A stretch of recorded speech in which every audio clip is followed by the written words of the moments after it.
(1996). Monte di Procida is a town in the province of Naples. I went there personally to investigate, and there I met the witnesses, Luigi Caretti and his family, who made their story public. This UFO circled undisturbed over the town. It flew over the church, above the bell tower, and it flew back with an incredible lightness, almost defying the laws of gravity. According to our calculations, the object was about 30 meters in diameter. This case aroused such interest that we were invited to the Fatti Vostri TV show in 2011. This object was extremely curious because it appeared to have 3 spheres around a transparent central core. This is one of the more proven cases because there are more than one witness accounts. The video is quite eloquent. It's one of the most inexplicable cases that CUFOM deals with. The video was shot on an old VHS tape, so the old cassettes, to be clear, those of video recorders, and they are difficult to falsify, indeed almost impossible using normal means. Paradoxically, when we see those majestic alien spaceships on videos on YouTube, those unlikely visibly knitted spaceships, 99% of them are fake.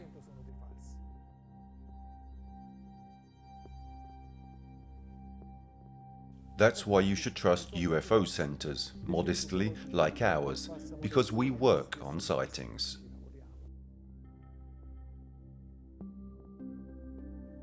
You should know that the images that come to us are always blurred, so there's the surprise factor. The moment that one witness, or multiple witnesses, see something unusual in the sky, it's obvious that some kind of emotion arrives. They are seized by a feeling of excitement, so they are a little agitated, and in general this is always the case. Of course, the immediate impact that can always lead to correct cognition, a precise deductive logic, is different, but our instinct, our solid neurophysiology at the cerebral level, leads us to not have control of the situation. So there is a natural dysregulation that can last a second for some, for others it can last an hour, and so we have to learn to manage that emotional response. On the cognitive level there's a predisposition, there's a perfect desensitization. On the emotional level there isn't. Because there are some instinctive components linked to the cerebral system, such as the amygdala, the hippocampus, the hypothalamus, which have, let's say, dynamic natural responses that we cannot control. We can control logical thinking, yes, but the emotional response is not controllable. Obviously, today, the vast majority of people are all equipped with cell phones. The films they make are not of the highest quality. The images are not clear.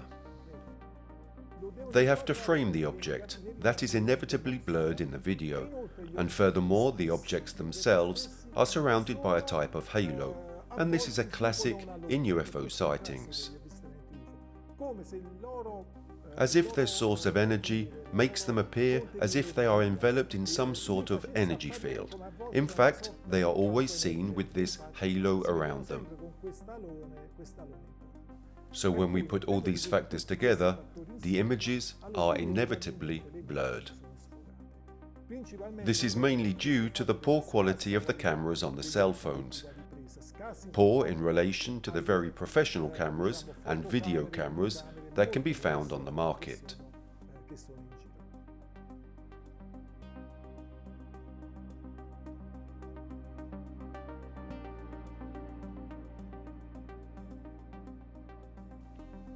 My name is Angelo Caranante, and as a professional job, so to speak, I do something else in life.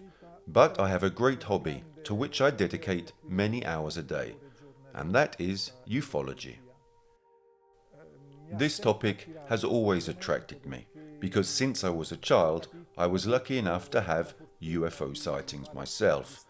And ufology, so to speak, is one of those innate passions, like a passion for music or a passion for art, something that you have inside you from birth.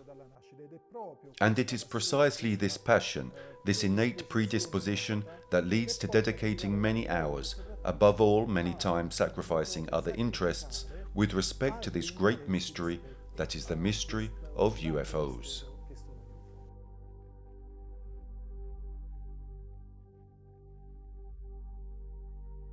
CUFOM is the acronym for the Mediterranean UFO Center.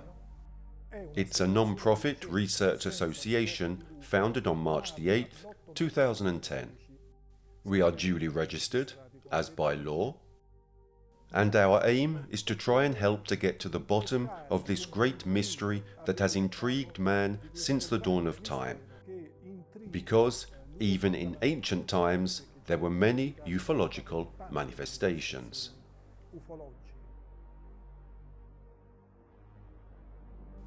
My name is Nino Capobianco, and I'm a freelancer in the fields of psychology and psychotherapy, dealing with socially related activities. Engaging in social work, therefore always in function of my specialist qualifications. Since I was a boy, I had the opportunity to get to know the topic of unidentified flying objects.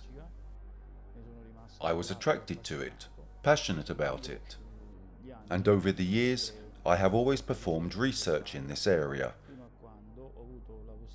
until I had the chance to participate and be included in this group, in the Mediterranean Ufological Center Association.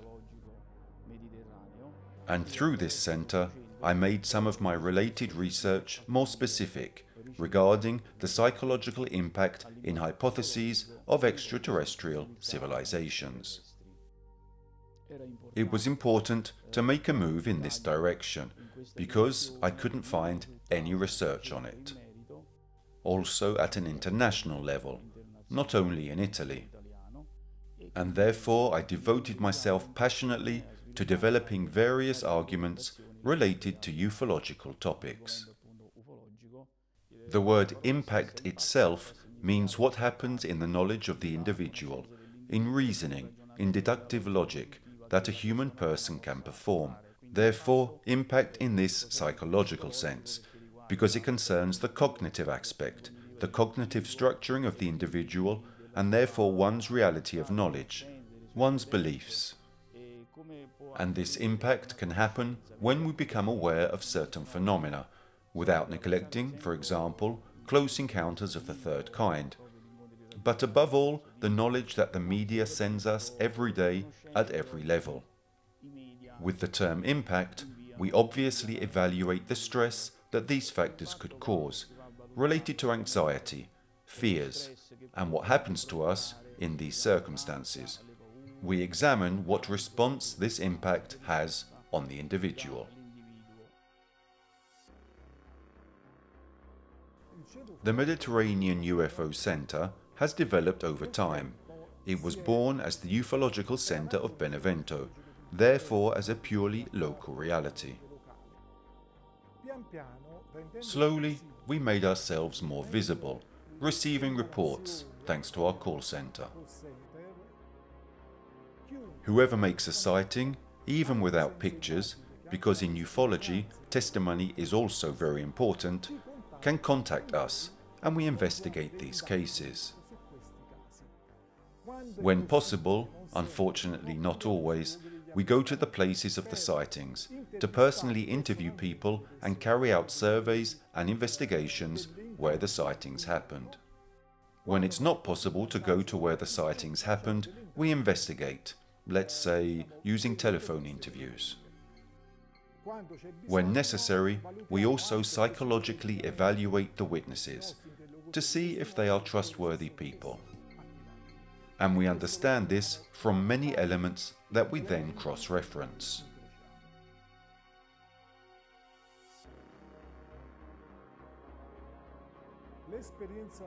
Regarding our field experience, identifying the first time we went out is a bit difficult, but one of the first times since the birth of the Mediterranean UFO Center is the sighting that occurred in Alvignanello. Alvignanello is a locality in the province of Caserta, on the border between Caserta and Benevento.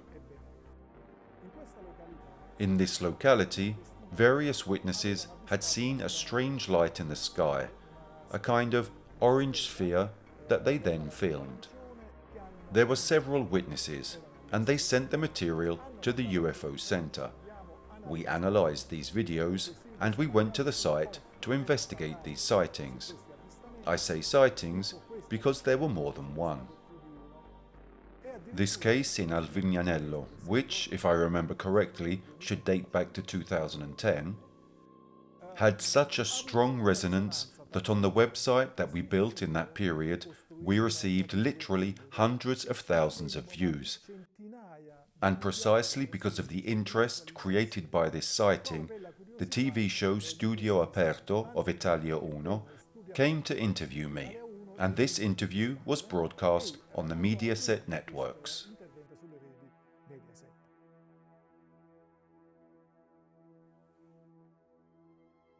In this area of Alvignanello, Caiazzo, Ruviano, extraordinary things happen.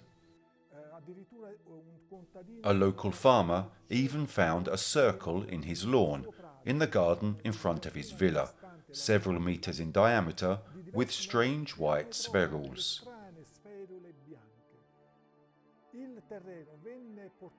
The soil was taken for analysis, some samples, even the grass, and they said, these botanists, these scientists who were asked, that it was a soil mushroom.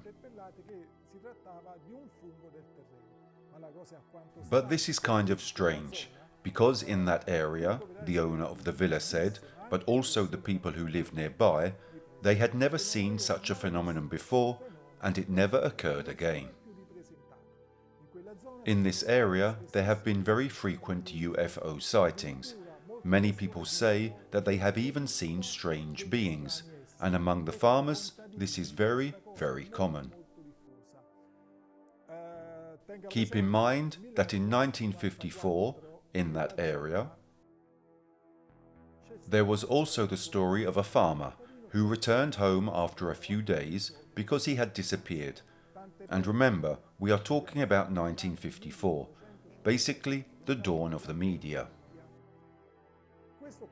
The man returned home after a few days, and obviously his relatives were delighted, but they told a strange story.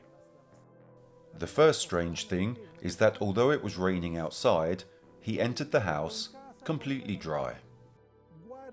He had been healed of a disease that he had had, and said that he was taken in a strange plane, an aircraft, in the sky to a strange place, by some beings of very short stature. This story was very intriguing, because clearly a farmer, there being almost no television, remember that the first television broadcasts were born in Italy at that time, so a farmer could not know about UFOs and aliens.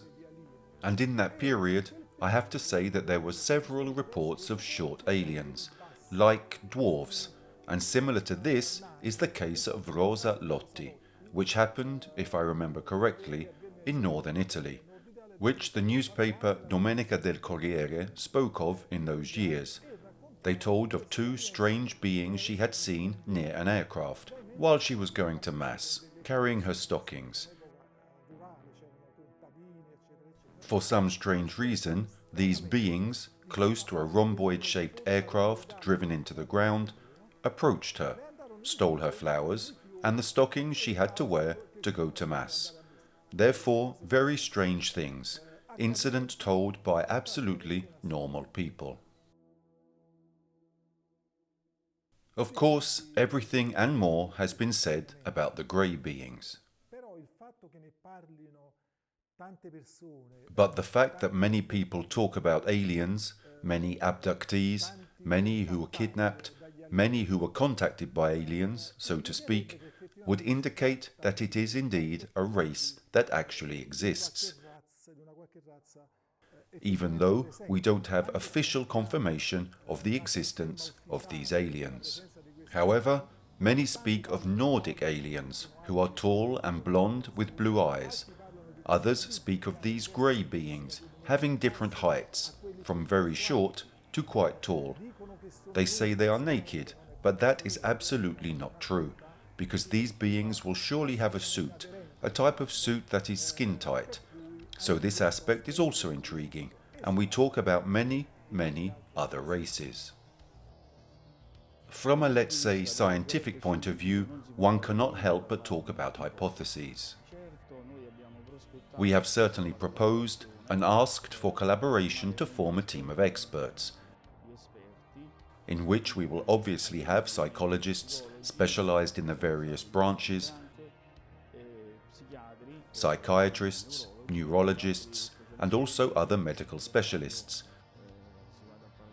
especially when we talk about neurophysiology or even physiatry itself, due to the conditioning that the person could have had.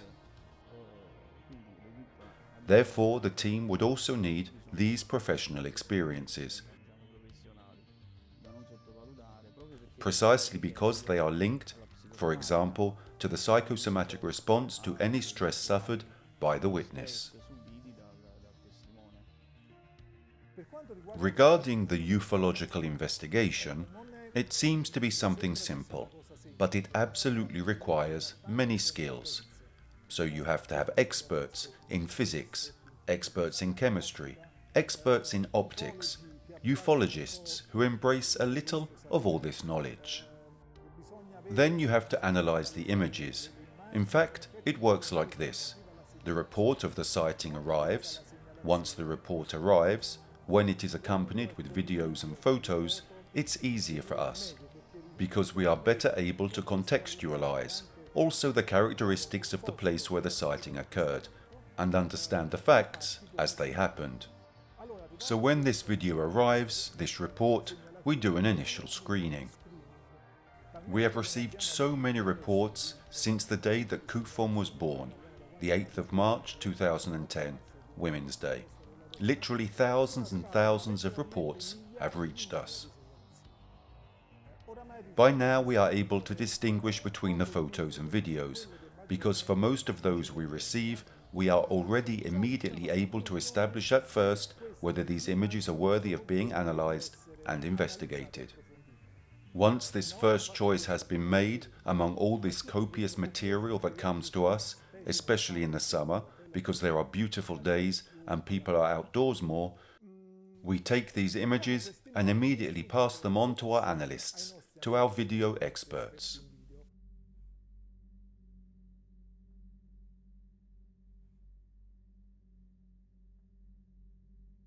We also have experts looking to see, experts in star charts and astronomy in that area of the sky. In fact, we try to understand in which direction, which cardinal point the sighting took place, if towards north, south, east or west. We have it sent to us, or we take the precise position ourselves in degrees of where the witness was. So we perform these checks to see if a satellite was passing at that moment, if some planes were passing, if there was a party, for example. We investigate this as well, to see if Chinese lanterns were released, if the planet Venus was in the area, or if the International Space Station passed over. So it is very meticulous work. At the end of this procedure, by exclusion, we also hold meetings. We put everything together. We see the casuistry, and if we don't find the solution, we classify it as an unidentified flying object. Often the object is identified, as happens in about 95% of cases. So out of 100 cases, 95 are explained. Therefore, 5% remains unexplained, and we classify them as UFOs, or with the more modern term, UAPs.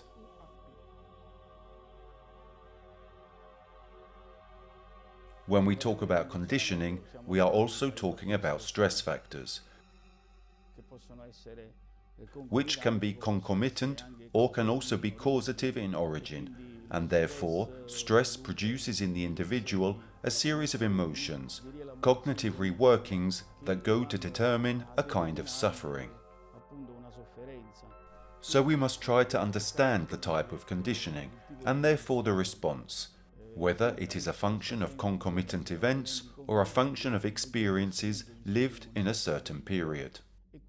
And therefore it could even become a classical conditioning, in which every time not only the memory returns to the episodes, or because concomitance can occur, the person can suffer huge problems.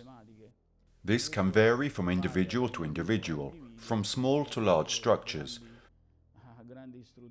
So certainly the resistance capacity that the person has or can acquire must be evaluated, also to remedy classical conditioning. It is clear that the history of the individual must be taken into consideration, and also to understand if there is a predisposition on the part of the individual.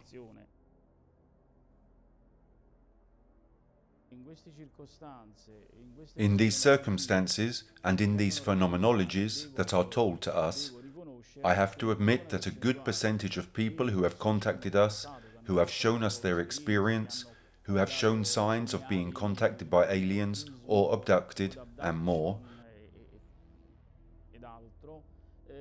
unfortunately, it has been verified that in a certain percentage there has been a predisposition, let's call it a psychological predisposition.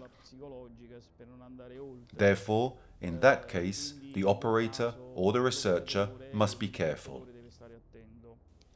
But in truth, after a short period, one manages to recognize the basic difficulties that the person has, even at the psychotic level.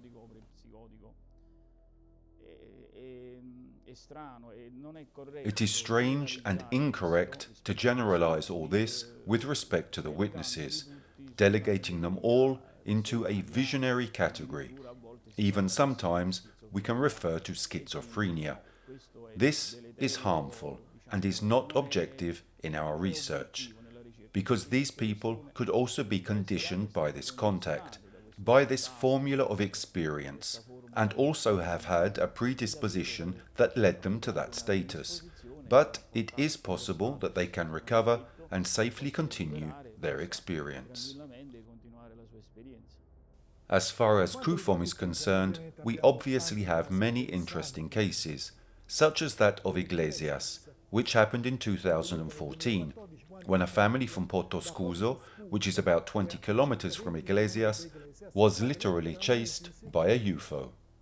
One of the daughters in this car a family was traveling, says to her mother, "An object is chasing us, something in the sky."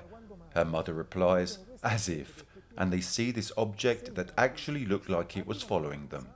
They arrive home, they close the gate, and it seemed that this object made the same movements. They were amazed. They managed to film it, and they also zoom in on it.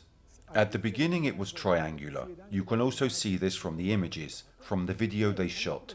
And suddenly you see a whole array of lights, and it's not clear whether it was a single object or many objects in formation. It was dark, but the voices of the witnesses can clearly be heard, especially those of the children, who truly testify to the reality of this sighting. After a few minutes, this witness, the mother of these children, called her brother several dozens of kilometers away. And it is inexplicable that this brother found himself at home after a couple of minutes. Not even they can explain it. Almost a so-called episode of teleportation, of missing time, as they say in ufology. Almost as if he had been teleported from a high place. In fact, they still don't understand how this woman's brother managed to arrive so soon in 2 minutes, from a distance of several kilometers away.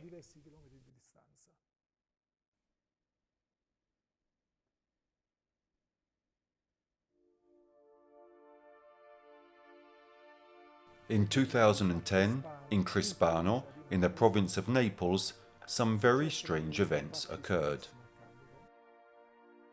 An ecological operator was with some colleagues. It was early in the morning on a day in May. and in that period there was a so-called UFO flap, that is, many sightings made in a restricted area.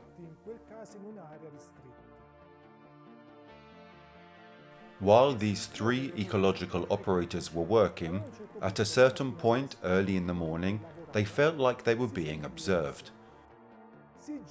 They turned around and saw two rather large red spheres above them. They stood for some time looking at them, after which the spheres disappeared. That same morning, they talked about the event with several of their acquaintances. Then the news spread like wildfire, also because it was said that in Crispano there were drawings in the fields, crop circles. The police intervened because there were a lot of people, so the forces of order intervened and cordoned off these fields, which, unfortunately, in the meantime, were devastated, were disfigured by the many curious people who went there to see what had happened. The hypothetical drawings that were there were surely destroyed. After many years, I won't tell you from whom and how, but 2 to 3 years ago I got the photographs taken from above of these drawings, but unfortunately after they had been disfigured by the onlookers. The images suggest that perhaps there had been some so-called agroglyphs, or crop circles, which however was not a wheat field, but it was another crop. Now I don't remember which kind of crop. The police cordoned off everything, but what did the public prosecutor's office do? They seized the videos taken by webcams that were on a pole there, which framed the exact point where the drawings were.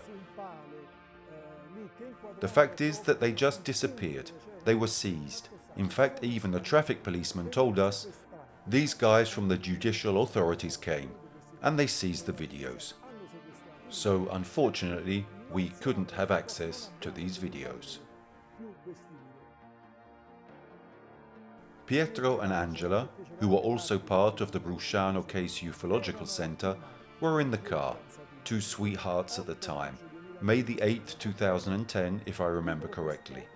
They saw this multicolored object in the air, a few dozen meters above the ground. Muove le mongolfiere, prima andava da un lato, ora va da un altro.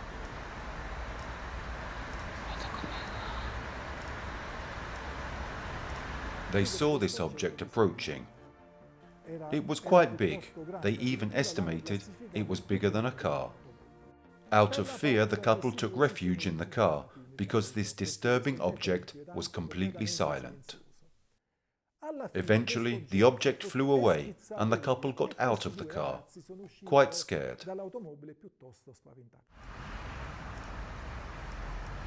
Che fa? Diventa più piccolo.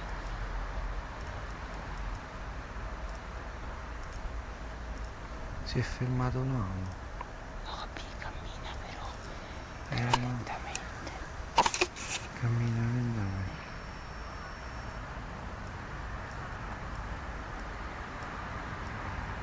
Si è fermato però adesso.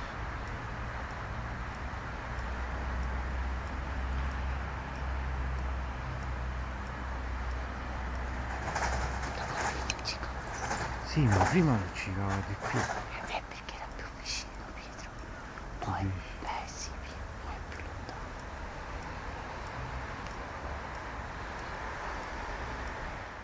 lontano. In the end, they contacted CUFOM and we published the video. We absolutely excluded a drone because we also made inquiries in the area. There was somebody who wanted publicity. He said his quadcopter, his drone, was flying in that area. But that wasn't true, because he said he was 200 meters away and he was piloting the drone.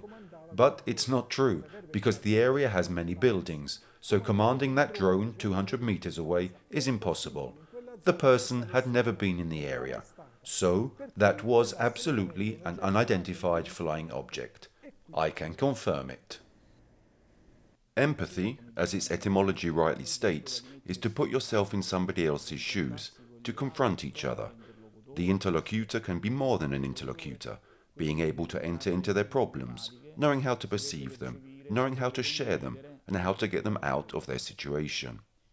I spoke about this in depth in the Psychological Impact book because it is consistent with what extraterrestrial intervention is.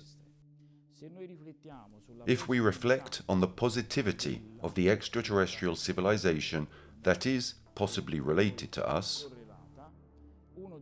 one of the first fundamental elements that is highlighted is empathy, recognition of the other, and putting oneself in the other's shoes. That then, in a second phase, also becomes solidarity. Now this is a fundamental theme, not only in itself, but also one that should involve the human being in its ontology. And we often ask ourselves, regarding exactly this psychological impact, we ask ourselves, where is the empathy? Where is empathy nurtured? Where is empathy fueled? Because then empathy not only leads to solidarity, it turns into solidarity, but it also leads to compassion.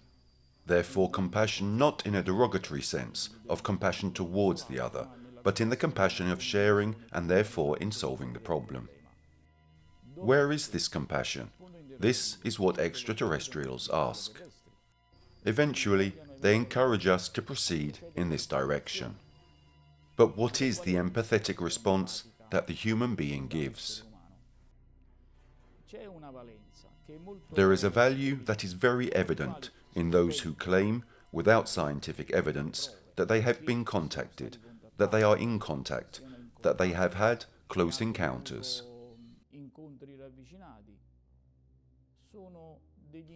They are individuals who show another life experience, who give another form of attention to human dynamics, and live in a sacrosanctly positive way. It's obvious, you'll say.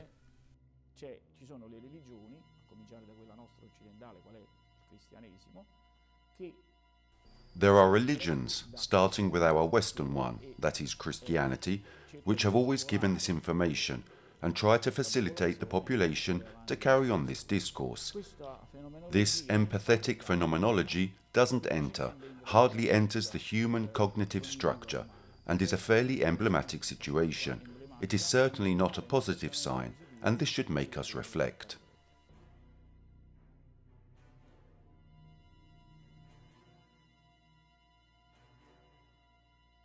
On March the 13th, 1997, the famous mass sighting of Phoenix occurred. But what are mass sightings? Mass sightings are sightings of UFOs by, as the name suggests, a multitude of people. Regarding this incident in Phoenix, in the United States, there were over 10,000 people involved in this mass sighting. Obviously, they tried to find a solution to this mystery, because a myriad of lights were seen in the sky. Some said they were in a triangular form, others saw delta shapes, like the formation that planes take. Somebody also said that they saw a huge triangular object, hundreds of meters long, and it even obscured the stars. Videos were shot, and aliens were openly talked about at the time. Then, this news spread like wildfire. The governor of Arizona called a press conference. It seemed that he wanted to talk about this phenomenon. Instead, he had somebody dress up as an alien, saying that he was the culprit, in order to discredit the whole story. After many years, the governor returned to the subject and said that even for him, the whole affair was inexplicable. It was said that there were rockets launched on that occasion for military exercises. It was also said that they were aircraft flying in formation. After many years, we still haven't been able to find the solution. But actually the explanations given, the conventional explanations, could lead, and with this I don't mean that it's true, towards a conventional solution to this mass sighting, which actually could be put into doubt within the, so to speak, ufological conception. Remember that this is one of many mass sightings. One happened in Los Angeles in 1942, when an unidentified flying object was sighted over Los Angeles. All of the artillery of the US military was unleashed on this object. In the end, there were several deaths due to friendly fire, the ricocheting bullets that came back to the Earth. The object did not receive a single scratch, and as it came, so it went, undisturbed. Other sightings occurred in Belgium in the late 80s, early 90s, when very fast objects, even triangular, flying in front of the fighters that tried to reach them, literally disappeared in a flash, at an absurd speed. In short, there are many cases, like the one in Florence in 1954, during a football match, when the Pistoiese-Fiorentina game was interrupted, precisely because of these strange objects that passed over the stadium. Therefore, these mass sightings undoubtedly argue in favour of the reality of UFOs. Their devices, these unidentified flying objects, in that famous 5 to 6% of the cases that remain unexplained, have absolutely unconventional performances, beyond the performances that any terrestrial aircraft can reach. Just consider the latest revelations of the United States government regarding the famous Tic Tac UFOs, of which some cases that occurred from 2004 onwards have been made public. There is this object in the shape of a tic tac, filmed on video, which from a height of several thousands and thousands of meters at Mach 20 speed, in just a few moments, a few tenths of a second, flew down to the surface of the water. Obviously, when they saw the performance of this aircraft, the US military were amazed, because even bullets are unable to travel at this speed.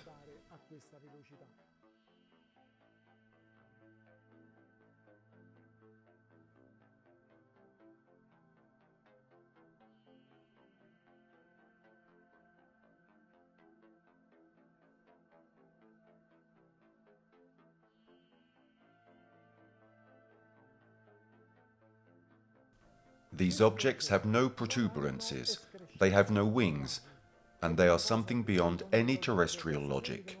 It seems like they have no openings, they are absolutely streamlined. And above all, these so-called intramedia objects are capable of travelling through water. From water they pass into the atmosphere, and they are even capable of going into space. Currently, human technology of this kind can absolutely not reach these performances.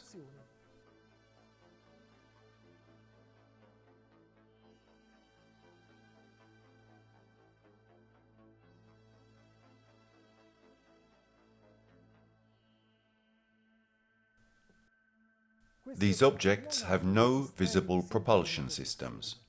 For example, our fighter jets, even the most futuristic ones, release exhaust fumes, but these objects, nothing.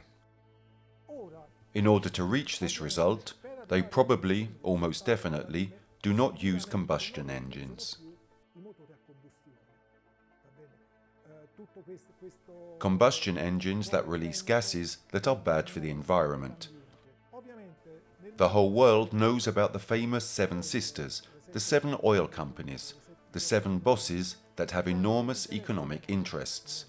And therefore it's obvious that if it were possible, if this ability to have free energy for everyone were exposed to the light of day, obviously, with this system that the hypothetical aliens certainly have, I say hypothetical, but I am almost 100% sure that they are aliens. If we had this energy, obviously the whole world economic system would collapse. That's why it would put the economy in crisis, because the whole system, all the interests, all the earnings of these multinationals, of these oil companies, would collapse. Moreover, in addition to this, it would have an impact on society, on religion, so it would really be a devastating impact.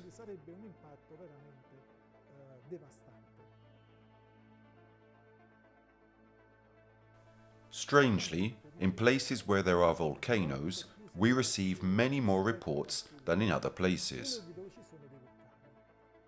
For example, Catania, where there is Etna, and also near Vesuvius, several locations around Vesuvius, from where, strangely, we receive reports in abnormal quantities, compared to other locations. Which leads us to conclude that probably, as the Popocatépetl volcano, which is quite difficult to pronounce, in Mexico also demonstrates, these objects can be seen even entering the mouth of these volcanoes, and in this Mexican locality, several times enormous cylindrical objects have been seen entering or leaving the volcanoes. And this is inexplainable, because if it were lava material, the material that derives from the eruption of a volcano, it would only come out of the volcano, but above all, it wouldn't be an elongated cylindrical shape that enters it. And this would indicate that these are probably objects of a conventional nature, and the same thing also happens near Etna, where we have had several sightings that we have published recently, as well as near Vesuvius. So there's probably some connection between UFOs and volcanoes. Maybe they're interested in the energy of these volcanoes. Maybe they have some scientific interest. The fact is that this connection has been unequivocally established.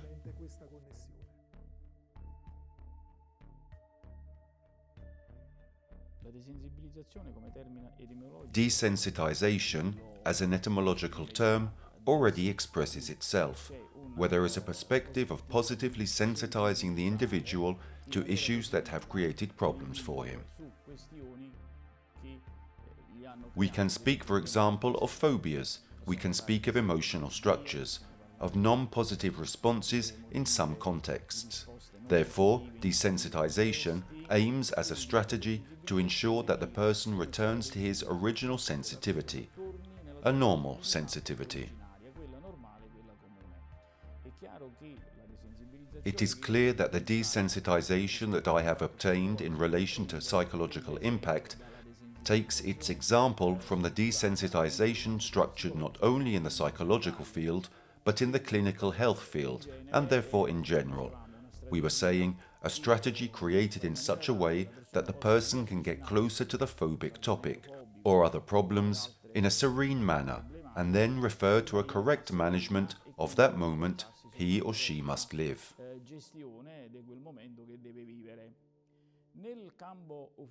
In the ufological field, desensitization aims at the same situation, in the sense that there could be groups of people, or peoples, far from this reality.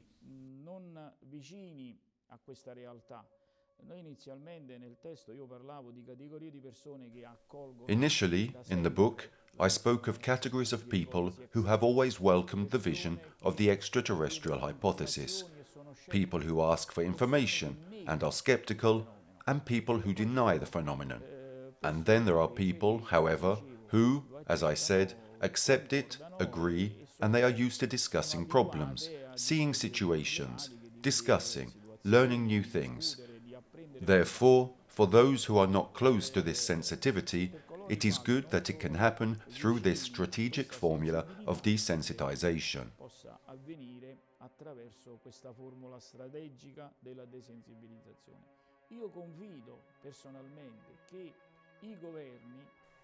I personally trust that governments, in not giving the many ufological centers and the whole world, humanity, the concrete statement of saying, yes, there are other unconventional realities with respect to the Earth, I trust that this non-total opening up is part of the strategy of desensitization, and therefore characterizes the human mind to a different relationship than it has with the Earth. That there are formulas, there are sources, and let's say entities other than ours. It seems simple to say this, and yet we don't know to what extent a human person can remain not disoriented. Let's take the example of Orson Welles in 1937. Everybody knows that he launched these radio broadcasts, more than one, in which he created this alarm for the arrival of extraterrestrials. So there is this so-called urban legend that there were many suicides.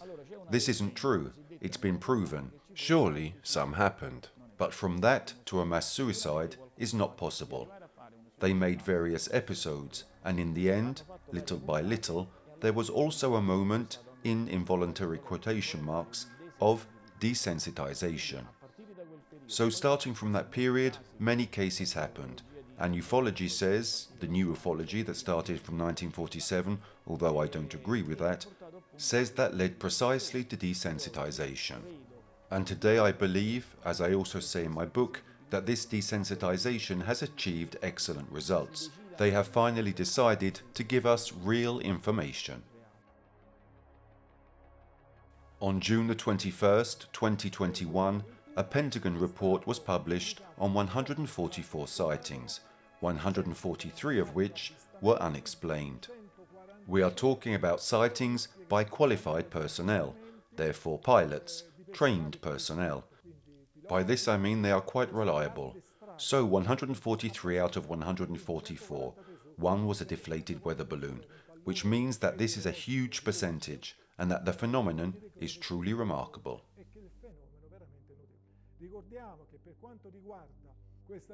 We should note that in regard to this disclosure, it is largely due to Luis Elizondo. Elizondo is a former US agent who even quit his job and joined a group called To the Star Academy, formed by Tom DeLonge, who is the front man of the group Blink 182.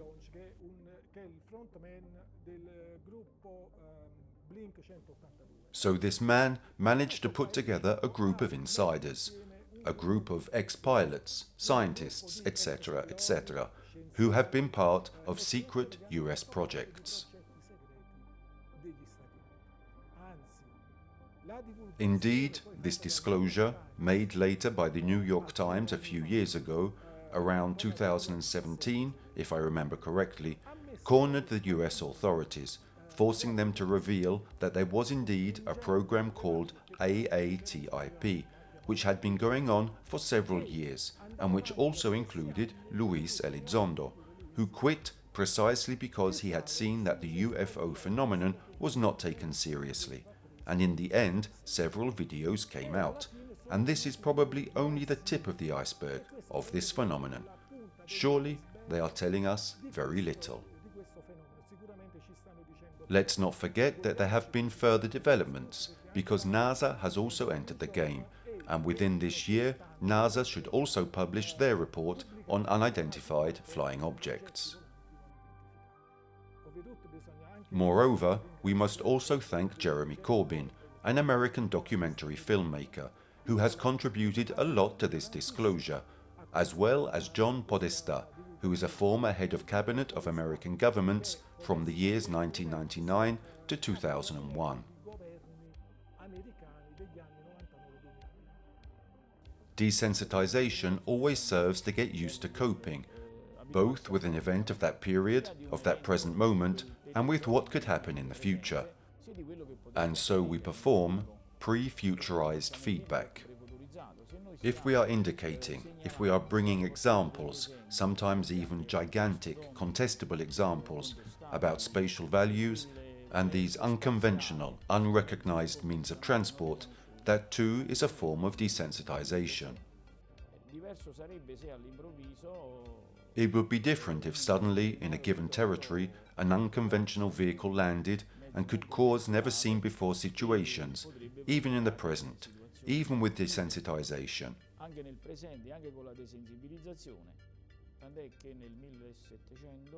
In fact, in the year 1700, there was an episode of an airplane, which, in those times was unthinkable, that produced great panic in the community. And they even described several deaths linked to fear, caused by fear of this rumbling means of transport, that even brought, we could say, pollution to that territory.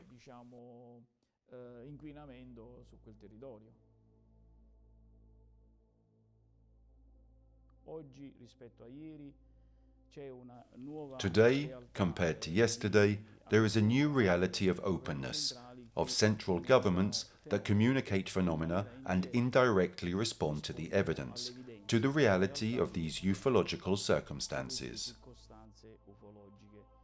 Yesterday, it was less possible, and therefore we tried, through a questionnaire, to better understand the phenomenology of the impact, and it also became a slogan, the psychological impact, which then can be looked at in 360-degree research.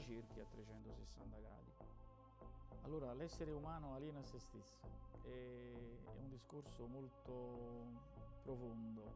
So, the idea of the human being alien to himself is a very profound discourse.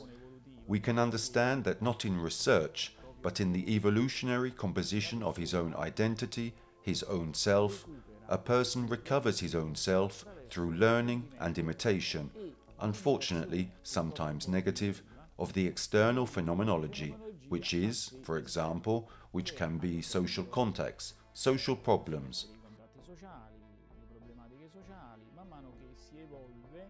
As he gradually evolves, he acquires his own strong identity, which therefore also becomes somewhat of an alien identity that others have directly or indirectly placed in his cultural baggage, and therefore in his personality traits, in his characteristics.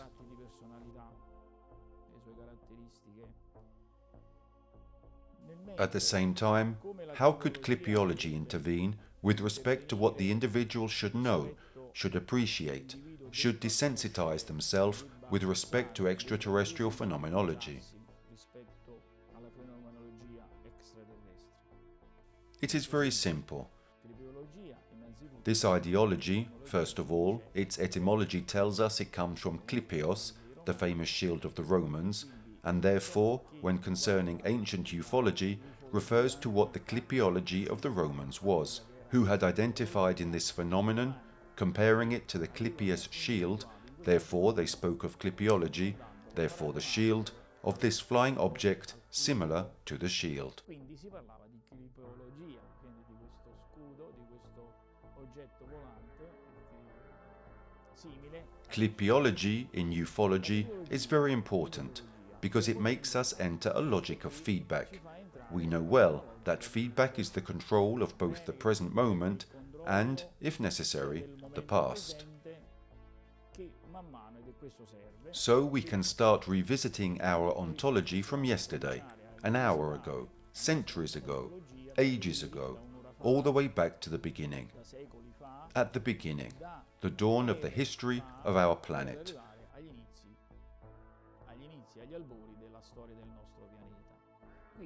So this feedback, which then becomes specific, is no longer generalized feedback.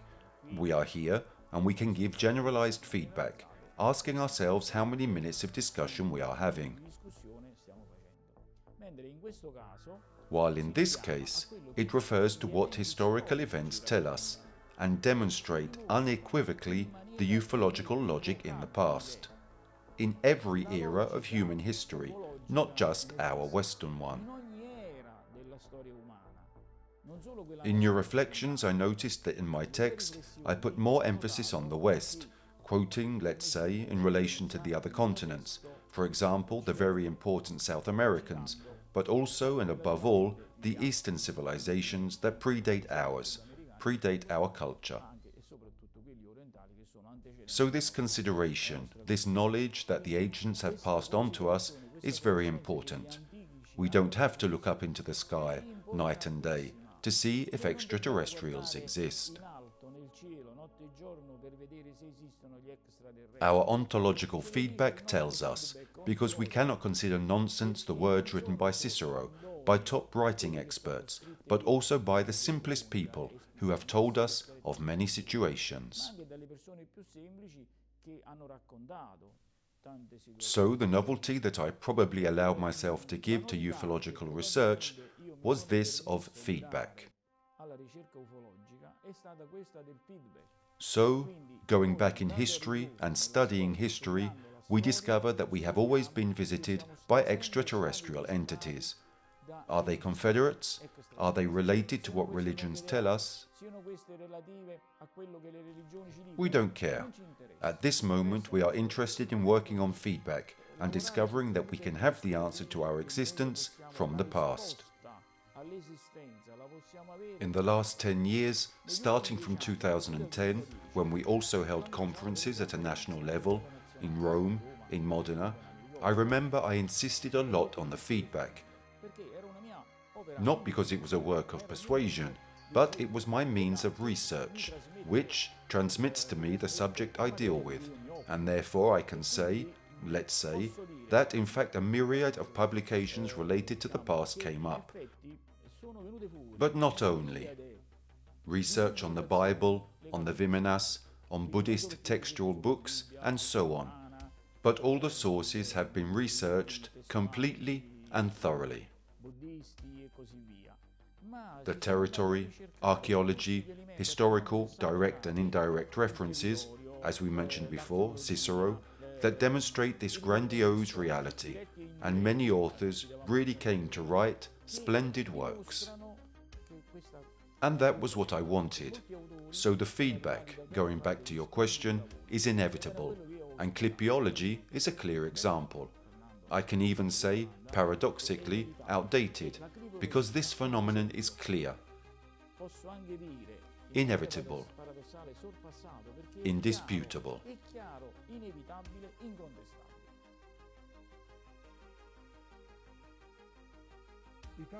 Cases of mutilation of cattle constitute a rather intriguing part of ufology, or at least so it is believed, because it hasn't been possible to understand the origin of this mystery, especially in the United States, where people are more attentive to UFO phenomena, and this is a consequence of the Roswell crash of July 2nd, 1947.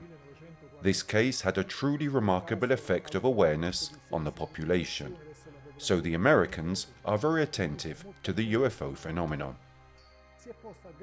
Great attention has been paid to this phenomenon of animal mutilations. Dead animals are found with absolutely weird characteristics. Their bodies are completely bled out, devoid of blood, with burns around the soft tissue.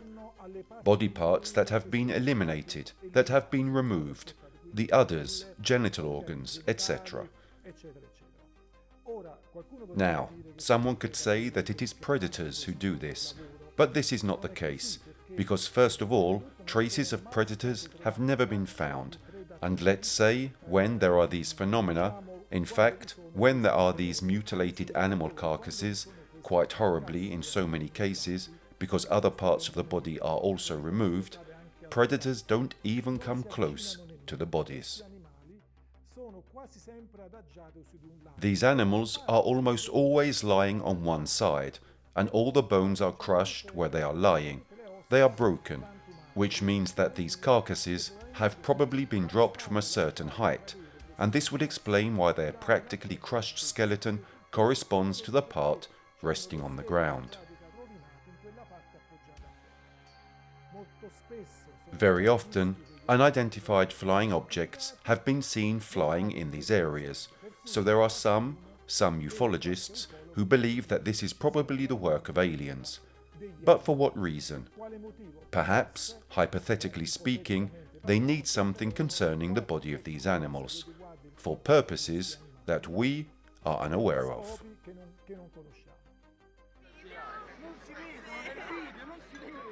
No, raga, io li sto riprendendo, si vedono. No, vabbè, questa è una cosa troppo strana.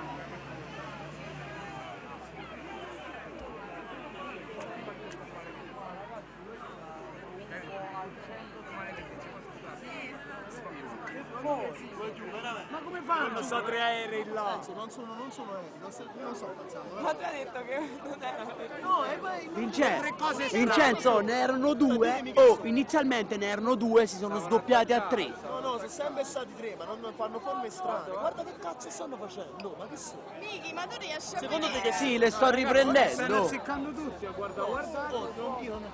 Se non spiego, si spiega.